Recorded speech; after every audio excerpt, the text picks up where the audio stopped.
అయ్యా మీరు మా శరీరంలోనే ఉన్నట్టుగానే మేము ఊహించుకుంటున్నాము, మా గురువు గారు చెప్పారు, మా శ్రీరామ శర్మ ఆచార్య గారు చెప్పారు, మా శరీరంలోనే ఉన్నారు మీరు, దయచేసి మీకు అందరినీ తలుచుకుంటున్నాను ఆయన, మిమ్మల్ని నమస్కారం చేస్తున్నాము అని మనము వాళ్ళని తలుచుకున్నాము. ఓకేనా? ఇప్పుడు డైరెక్ట్ గా మనము 7 ప్రాణాలు 7 ఋషులు రైట్ లెఫ్ట్ గా చెప్పుకుంటున్నాం కదా. మీ మీ చేతులతో ఫస్ట్ 2 చెవులను స్పర్శించండి. కుడి చెవి గౌతమ, ఎడమ చెవి భరద్వాజ. కుడి కన్ను విశ్వామిత్ర, ఎడమ కన్ను జమదగ్ని. కుడి నాసికా రంధ్రము వశిష్ఠుడు, ఎడమ నాసికా రంధ్రము కశ్యపుడు. వాక్కు అత్రి.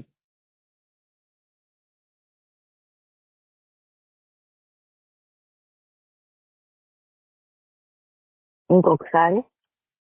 అలాగే ఇంకొకసారి చెప్తాను, జాగ్రత్తగా వినండి. తర్వాత నాకైతే ఇలా ఒక్కసారి స్పర్శ చేసుకుంటే నేను అలా మూడ్లోకి వెళ్ళిపోతాను, అంత భావం వచ్చేస్తుంది నాకు.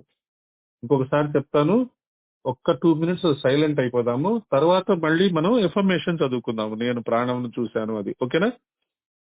మళ్ళీ చెప్తాను చూడండి. మీ కుడి చేతిని జాగ్రత్తగా చెప్పిన చోట స్పృశించండి. 2 చెవులు,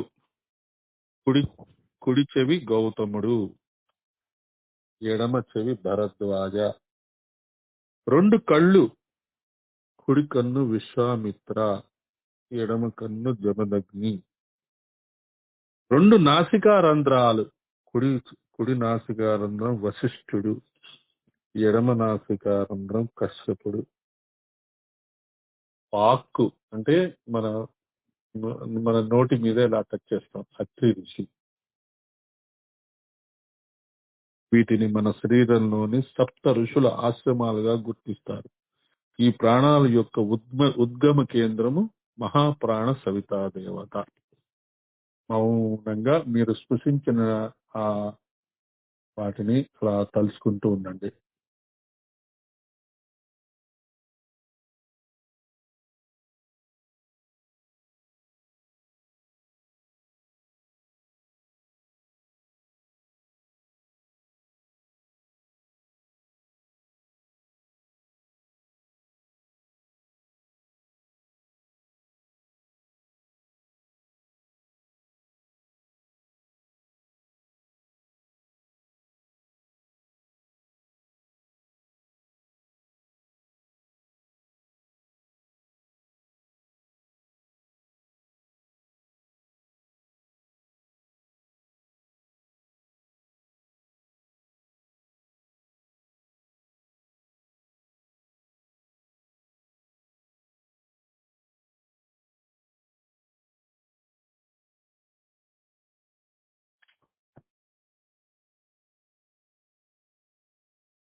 ఈ లాస్ట్ లో 3 లైన్లు పోస్ట్ చేయమన్నారు, రాసుకుంటా ఉన్నారు. ఎవరైనా చెప్పగలరా? చూసి రాసుకున్నారా?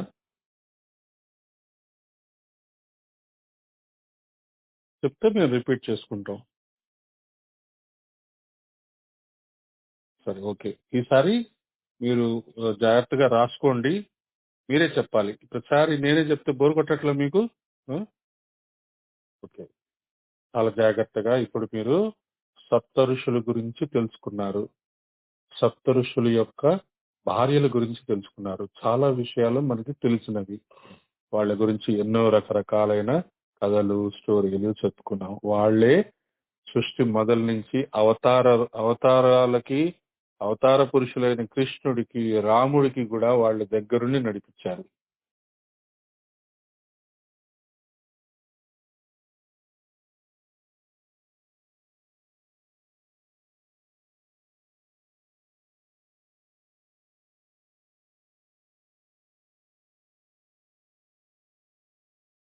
వాళ్ళే మనకి ఇప్పుడు కూడా నడిపిస్తారు.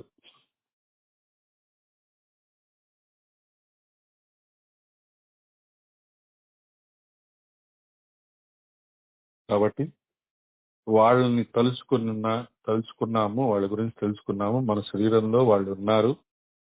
ఇంకోటి ఏంటి, ఇంకొక ధ్యాన పద్ధతిలో మనకి మస్తిష్కంలో కృష్ణుడు ఉన్నాడు, వెన్నెముకలో అర్జునుడు ఉన్నాడు అని కూడా తెలుసుకున్నాము. కాబట్టి ఆ చివరగా మనము ఆ మహాప్రాణ వాక్యాన్ని, మహాప్రాణ వాక్యము మనం తలుచుకున్నాము. అందరూ జాగ్రత్తగా రిపీట్ చేసుకోండి. నేను ప్రాణమును చూశాను అంటే నేను చూశానా చూడలేదా అలా అలా ఆలోచించుకోవద్దు. ఈరోజు మీరు అంటే నేను బయటికి అనమని ఎందుకు చెప్తున్నాను అంటే, word that came out of your mouth will be manifested someday. Me Sadhana correct గా ఉంటే మీరు ఏది చెప్తే అది జరుగు తీరుతుంది, జరగాలి. కాబట్టి అందుకనే మనము మంత్రాలు అవన్నీ మనం బయటికి చదువుకోమని చెప్తాం. మాస్టర్ సివివి నమస్కారం అని కానీ, డీప్ అని కానీ, ఈ మంత్రాలు కానీ. నేను మంత్రాలు చేసి చేసి చేసి నాకు లోపలే మంత్రం జరిగిపోతుందండి అంటే అది జరుగుతోంది. అది ఎప్పుడు జరుగుతుంది? మీరు అనుష్ఠానం చేసేటప్పుడు, లక్షల లక్షల గాయత్రి మంత్ర జపం చేసేటప్పుడు. సామూహికంగా మనము ఆ, పైకి చదువుకోండి, పైకి అనండి అంటే అనాల్సిందే. ఇంకా దానికి రిలాక్సేషన్ లేదు. కాబట్టి మీరు రిపీట్ చేసుకోండి. నేను ప్రాణమును చూశాను, సాక్షాత్కరింప చేసుకున్నాను. ఈ ప్రాణము అన్ని ఇంద్రియములను ఆకర్షింప చేస్తుంది. ఇది ఎప్పుడు నష్టమవ్వదు.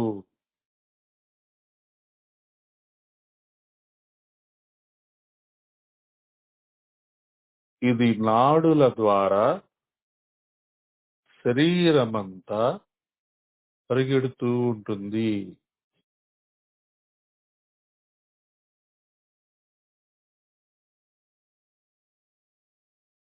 ముఖము అంటే నోరు, నాసిక ద్వారా ఇది వస్తూ పోతూ ఉంటుంది.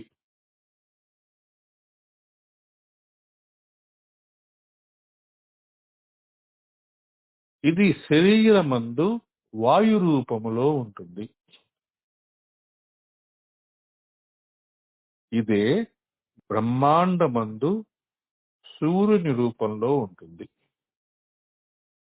ఏం జరుగుతుంది? మన శరీరంలో ఉండే వాయు రూపంలో ఉండే ఆ ప్రాణశక్తి బయట సూర్యుడి యొక్క వెలుతురు ప్రాణశక్తితో కలిసిపోయింది అనుకోండి, ఇంకా మనం ఉండం కదా, మన శరీరం లేనట్టే లెక్క. మన శరీరం అనేది ఒక క్లాత్ అనుకోండి. ఆ క్లాత్ తీసేస్తే ఏముంటుంది? వాయువే ఉంటుంది అంతే. అస్థిపంజరం కూడా తీసేసాం, ఇంకేముంటుంది? వాయువే ఉంటుందిట. ఆ వాయువు ఏమవుతుంది? సూర్యుడి యొక్క రశ్మిలో కలిసిపోతుంది. ఏదో మరణం గురించి మాట్లాడద్దు. మన సాధనలో ఒక లెవెల్లో అవధూత తత్వం అంటే అది. అవధూత తత్వంలో వాళ్ళకి శరీరం మీద ధ్యాస ఉండదు. షర్ట్ వేసుకున్నావా, నిక్కర్ వేసుకున్నావా, చీర కట్టుకున్నావా, బొట్టు పెట్టుకున్నావా, ఏముండదు వాళ్ళకి. ఎందుకంటే వాళ్ళకి అర్థమైపోయింది వాళ్ళ శరీరంలో ఉండే వాయువు బ్రహ్మాండంలో ఉండే సూర్యుడి యొక్క రూపంలో కలిసిపోయింది. అప్పుడు వాళ్ళు ఏంటి, ఇక ఒంటి మీద స్పృహ లేకుండా అలా తిరుగుతుంటారు. మనం అలా తిరగాలని కాదు, మనం అవేర్నెస్ తో ఉండాలి. నాలో ఉన్న వాయువు బ్రహ్మాండంలోని సూర్యుని యొక్క ప్రాణశక్తిలో కలిసిపోయింది మొత్తము. అదే మనం సముద్ర మంథనము అన్నా లేదా సహస్రాలలో ఉండే ఆ వెలుతురులో మనం కలిసిపోయినప్పుడు కూడా మనం ఏమనుకుంటాము, శరీరం లేనట్టే చూసుకుంటాం కదా. అది ఇది. ఓకే. జయ గురుదేవ్.